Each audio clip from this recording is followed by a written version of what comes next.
Hello friends, स्वागत है आपका मेरे यूट्यूब चैनल में। हमने पिछले वीडियो में देखा था डेफिनेशंस, फार्मूलाज और कुछ उसके रिलेटेड एग्जांपल्स हमने सॉल्व किए थे। और अब हम दूसरे हार्ड एग्जांपल्स थोड़े और करेंगे। तो हम एग्जांपल्स में पढ़ता हूँ। Calculate horizontal force required for a block weighing 20 newton to push up the plane वो slope is 30 degree. The coefficient of static friction is 0.25। अब हमें क्या बोला गया है, एक हॉरिजॉन्टल सरफेस के एक इंक्लाइन प्लेन है 30 डिग्री का, उसके ऊपर एक ब्लॉक रखा गया है। ब्लॉक का वजन है 20 न्यूटन। अब उस ब्लॉक को हॉरिजॉन्टल सरफेस के पैरेलल एक हॉरिजॉन्टल फोर्स लगाना है जिससे कि वो ब्लॉक अपवर्ड डायरेक्शन में मूव करे। हमें इंक्लाइन प्लेन के पैरेलल नहीं, हमें हॉरिजॉन्टल सरफेस के पैरेलल हॉरिजॉन्टल फोर्स लगाना है ब्लॉक से। तो ये फिगर में दिया गया है, हमारे पास अल्फा है, एंगल ऑफ रिपोज 30 डिग्री। अब ये ब्लॉक है, उसका वेट नीचे आ रहा है 20 न्यूटन और वो 30 डिग्री इंक्लाइन है। तो हमें उसके दो पार्ट्स करने पड़ेंगे, हॉरिजॉन्टल और वर्टिकल। तो 20 cos 30 डिग्री जहाँ पर एंगल टच कर रहा है, और दूसरा जहाँ पर टच नहीं कर रहा है वहाँ पर 20 sin 30 डिग्री। उसी तरह ऊपर हम normal reaction and opposite direction में फ्रिक्शनल फोर्स रख रहा है। और जो एक्सटर्नल फोर्स हमें फाइंड आउट करने का है वो है P, हॉरिजॉन्टल फोर्स, लेकिन वो भी इंक्लाइन होगा। कितना इंक्लाइन होगा? 30 डिग्री। 30 डिग्री क्यों? क्योंकि हमारे पास एंगल ऑफ रिपोज 30 डिग्री है। तो अब हम उसको भी दो पार्ट्स कर देंगे, हॉरिजॉन्टल और वर्टिकल, लेकिन इंक्लाइन प्लेन के पैरेलल। तो एक P cos 30 डिग्री और दूसरा P sin 30 डिग्री। अब हम सॉल्व करना स्टार्ट करते हैं। तो हमारे पास गिवन डेटा है, coefficient of static friction 0.25, angle of repose alpha 30 degree हमारे पास, और वेट ऑफ ब्लॉक W हमारे पास 20 न्यूटन है। तो अब हम जैसे कि सभी एग्जांपल्स में करते हैं, पहले हम करेंगे resolve forces perpendicular to plane, यानी हमें प्लेन के परपेंडिकुलर रिजॉल्व फोर्सेस पहले कैलकुलेट करेंगे। तो इंक्लाइन प्लेन के परपेंडिकुलर कौन से? n है, P sin 30 डिग्री है और 20 cos 30 डिग्री है। हमें देखने का कौन सा अपवर्ड डायरेक्शन में, कौन सा डाउनवर्ड डायरेक्शन में है। तो सबसे पहले n ही सिर्फ अपवर्ड डायरेक्शन में है, और P sin 30 डिग्री और 20 cos 30 डिग्री डाउनवर्ड डायरेक्शन में है। तो हम लोग कैसा लिखेंगे?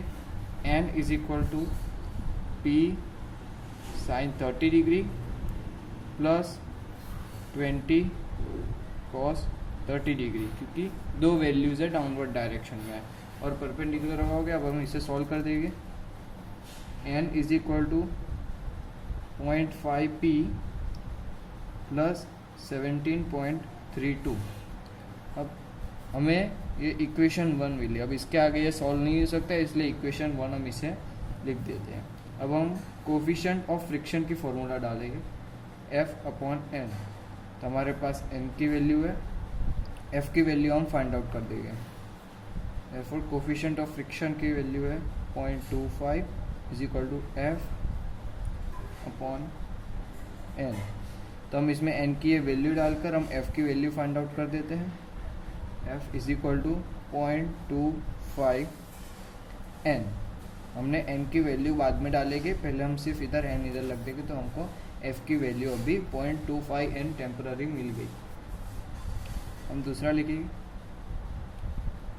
Resolve forces parallel to plane.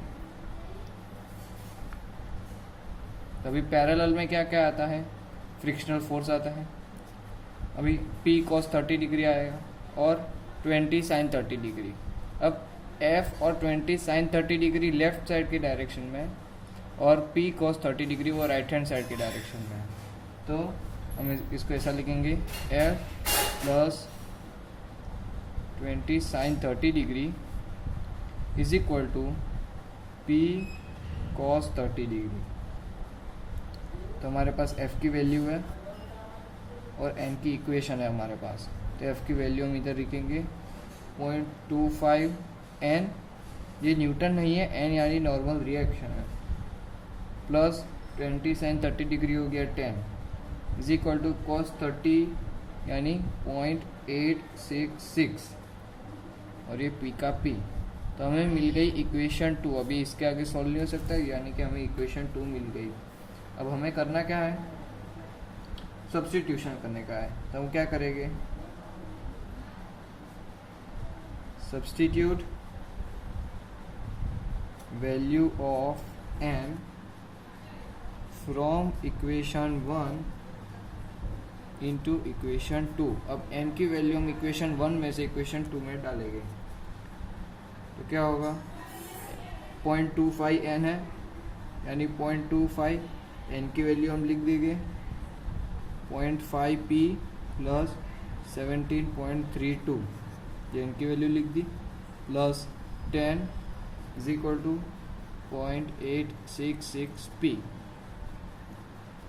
अब हम इसको इसके साथ मल्टीप्लाई कर देंगे, 0.125 p plus 4.33 plus 10 is equal to, बाकी सब एज इट इज़ आ जाएगा।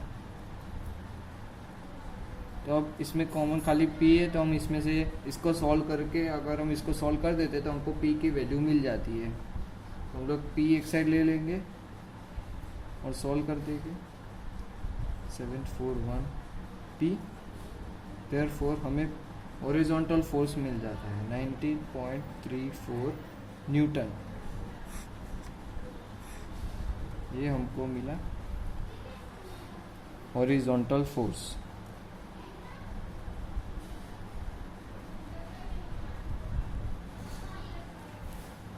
ये हॉरिजॉन्टल फोर्स हमें इस ब्लॉक को अपवर्ड डायरेक्शन में मूव करने के लिए चाहिए। ओके, तो हम नेक्स्ट एग्जांपल लेते हैं। Find out magnitude of a push inclined at 30 degree to the horizontal required to move a block of weight of 450 Newton resting on a horizontal surface having coefficient of friction is 0.36। तो ये जो block है वो horizontal surface के ऊपर rest कर रहा है। अब उसके ऊपर एक्सटर्नल फोर्स लग रहा है 30 डिग्री के एंगल पे, और जो ब्लॉक का हमको वेट दिया गया है 450 न्यूटन। तो पहले हम इधर गिवन डेटा लिख देते हैं, वेट ऑफ ब्लॉक है 450 न्यूटन, और क्या दिया गया है 30 डिग्री। लेकिन 30 डिग्री जिसमें, और हमारे पास कोफिशिएंट ऑफ फ्रिक्शन भी है 0.36। तो हम जैसे सभी किया, resolve forces parallel to plane और परपेंडिकुलर टू प्लेन। तो इसमें हम करेंगे resolve forces parallel to plane. आपको देखने के आपको किस प्रकार की वैल्यूज दी गई है, उस प्रकार से आपको पहले पैरेलल और परपेंडिकुलर चूज करने का। तो अब resolve forces parallel to plane, plane के पैरेलल क्या क्या आता है, एक तो फ्रिक्शनल फोर्स आएगा और P cos 30 डिग्री। हमारे पास P 30 डिग्री एंगल पर था, तो हमने उसके दो कंपोनेंट कर दिए, P sin 30, P cos 30, और P sin cos 30 और फ्रिक्शनल फोर्स पैरेलल आ रहा है। तो हम इसको लिख देंगे, लेकिन वो दोनों ऑपोजिट डायरेक्शन में है। तो हम यूँ लिख सकते हैं F is equal to P cos 30 degree. तो हमें F की वैल्यू मिल गई P cos 30 डिग्री, तो इक्वेशन 1 मिल गई हमारे पास। अब हम कोफिशिएंट ऑफ फ्रिक्शन की फॉर्मूला लगाएंगे, F अपॉन N। तो कोफिशिएंट ऑफ फ्रिक्शन है 0.36 F अपॉन N। तो भी हमने पिछली इक्वेशन में किया था वैसा ही, F is equal to 0.36 N। हम remaining resolve forces perpendicular to plane, plane के परपेंडिकुलर। तो प्लेन के परपेंडिकुलर है नॉर्मल रिएक्शन है P sin 30 डिग्री और वेट ऑफ ब्लॉक 450 न्यूटन। अब N ही सिर्फ अपर डायरेक्शन में, P sin 30 और 450 न्यूटन डाउनवर्ड डायरेक्शन में है। तो ऐसा होगा N is equal to P sin 30 degree plus 450 newton जो वेट है ब्लॉक का। तो ये हमारी मिली इक्वेशन नंबर 2, क्योंकि इसको अब हम ज़्यादा आगे सॉल्व नहीं कर सकते। ओके, तो अब हम इसकी n की जो वैल्यू है, अब वैल्यूज़ को हम सब्स्टिट्यूट करेंगे। तो फ्रॉम इक्वेशन वन में f की वैल्यू दी गई है p cos 30 डिग्री, और इसमें n की वैल्यू हमें मिली p sin 30 डिग्री प्लस 450। इधर हम करेंगे f is equal to p cos 30 degree. f की वैल्यू क्या है 0.36n, तो f की वैल्यू हम लिखेंगे 0.36n is equal to p cos 30 degree. अब cos 30 डिग्री यानी कि 2.405, तो हम इधर n की वैल्यू फाइंड आउट कर देंगे 2.405 p। हमने n की वैल्यू फाइंड आउट किया, अब हम सब्स्टिट्यूशन करेंगे।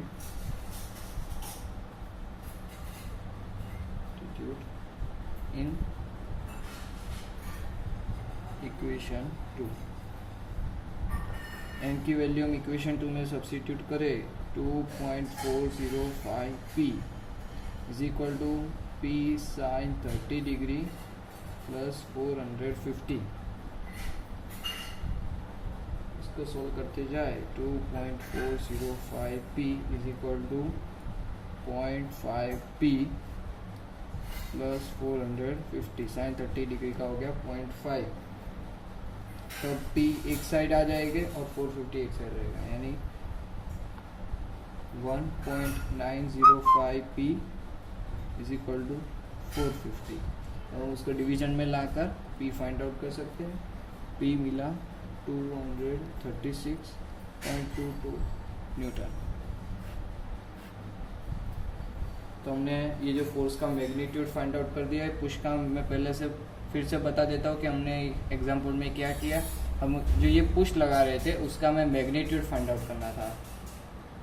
वेट ऑफ ब्लॉक दिया हुआ था, कोफिशिएंट ऑफ फ्रिक्शन दिया हुआ था, और वो फोर्स कितनी डिग्री पर लग रहा था वो भी हमारे पास था, लेकिन कितना फोर्स लग रहा था वो हमारे पास नहीं था।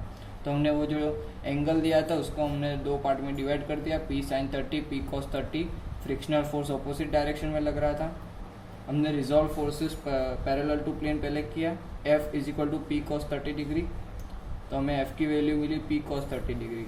फिर हमने कोफिशिएंट ऑफ फ्रिक्शन की फॉर्मूला लगाई। कोफिशिएंट ऑफ फ्रिक्शन में हमने ज़्यादा सॉल्व नहीं किया, f की वैल्यू लिखी 0.36n यानी नॉर्मल रिएक्शन। फिर हमने resolve forces perpendicular to plane किया, n is equal to p sin 30 plus 450। वो भी ज़्यादा सॉल्व नहीं हो सकता, वैल्यूज़ नहीं थी, तो हमने उसे इक्वेशन 2 नाम दे दिया। अब इक्वेशन 1 में हम f की वैल्यू पुट ऑन करते हैं जो हमने कोफिशिएंट ऑफ फ्रिक्शन के फॉर्मूला से फाइंड आउट की 0.36n। तो उसमें हमने वो वैल्यू पुट आउट की और n की वैल्यू फाइंड आउट की, और ये जो n की वैल्यू हमने डाली इक्वेशन नंबर 2 में, और हमको हमारा p 236.22 न्यूटन मिल गया। ओके, तो अब यहाँ पर हम फ्रिक्शन का चैप्टर एंड करते हैं। और आप मेरी पहली वीडियो नहीं देखी तो आप प्लीज़ उसे देखना, और अगर आपको मेरा चैनल अच्छा लगा है तो उसे लाइक करना और सब्सक्राइब करना। मिलते हैं अगली वीडियो में।